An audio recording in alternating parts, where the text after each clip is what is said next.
Paul has already mentioned to us the possibility, probability of suffering, and we know it took place in his life.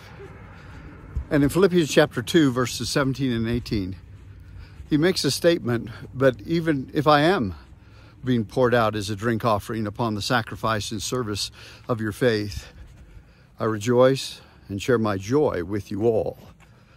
You too, I urge you, rejoice in the same way and share your joy with me. Numerous times we've called this an epistle of joy.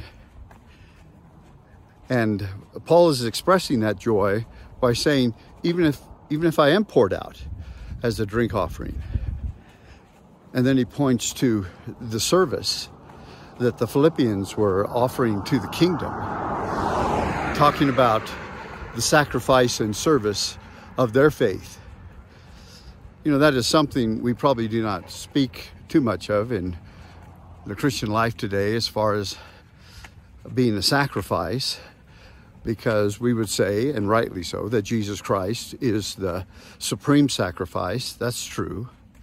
And so is there any aspect of that in our lives? Well, not in the area of ransom or talking about sin of other people, but is there a sacrifice that we make that we think of others rather than think of ourselves, and talking about the service of our faith?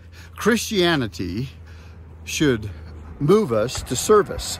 Christianity should move us to doing that which is loving our neighbor as ourselves. And the Apostle Paul says, when you do that, I rejoice. I share my joy with you all.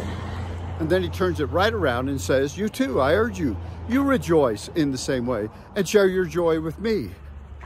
There is something in Christianity that causes us to know, because of the fruit of the Spirit, of love and joy and peace. Oh, that